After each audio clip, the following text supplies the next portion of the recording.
أعوذ بالله من الشيطان الرجيم. بسم الله الرحمن الرحيم. طه ما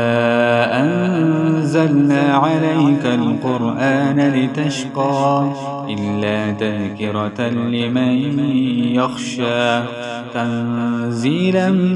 ممن خلق الأرض والسماوات العلى الرحمن على العرش استوى له ما في السماوات وما في الأرض وما بينهما وما تحت الثرى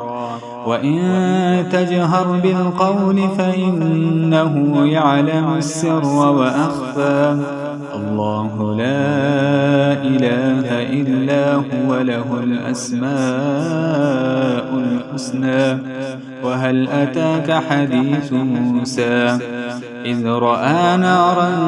فقال لأهلهم كثوا إني آنست نارا لعلي آتيكم منها بقبس أو أجد على النار هدى فلما أتاها نودي يا موسى إني أنا ربك فاخلع عليك إنك بالواد المقدس طوى وأنا اخترتك فاستمع لما يوحى إنني أنا الله لا إله إلا أنا فاعبدني وأقم الصلاة لذكري إن الساعة آتية أكاد أخفيها لتجزى كل نفس بما تسعى فلا يصدنك عنها من لا يؤمن بها واتبع هواه فتردى وما تلك بيمينك يا موسى قال هي عصاي أتوكأ عليها وأهش بها على غنمي ولي فيها مآرب أخرى قال ألقها يا موسى فألقاها فإذا هي حية تسعى قال خذها ولا تخف سنعيدها سيرتها الأولى واضمم يدك إلى جناحك تخرج بيضاء من غير سوء آية أخرى لنريك من آياتنا الكبرى اذهب إلى فرعون إنه طغى قال رب اشرح لي صدري ويسر لي أمري واحلل عقدة من لساني يفقه قولي واجعل لي وزيرا من أهلي هارون أخي اشدد به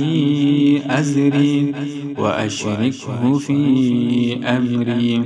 كي نسبحك كثيرا ونذكرك كثيرا إنك كنت بنا بصيرا قال قد أوتيت سؤلك يا موسى ولقد مننا عليك مرة أخرى إذ أوحينا إلى أمك ما يوحى أن اقذفيه في التابوت فاقذفيه في اليم فليلقه اليم بالساحل يأخذه عدو لي وعدو له وألقيت عليك محبة مني ولتصنع على عيني إذ تمشي أختك فتقول هل أدلكم على من يكفله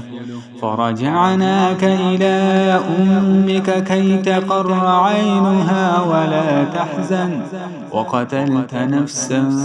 فنجيناك من الغم وفتناك فتونا فلبثت سنين في أهل مدين ثم جئت على قدري يا موسى واصطنعتك لنفسي اذهب أنت وأخوك بآياتي ولا تنيا في ذكري اذهبا إلى فرعون إنه طغى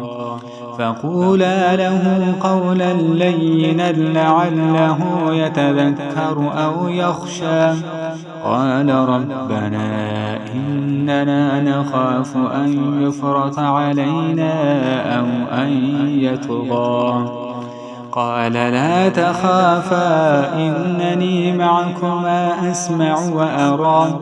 فأتياه فقولا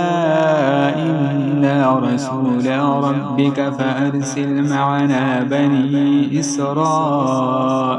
ولا تعذبهم قد جئناك بآية من ربك والسلام على من اتبع الهدى. إنا قد أوحي إلينا أن العذاب على من كذب وتولى. قال فمن ربكما يا موسى؟ قال ربنا الذي أعطى كل شيء خلقه ثم هدى.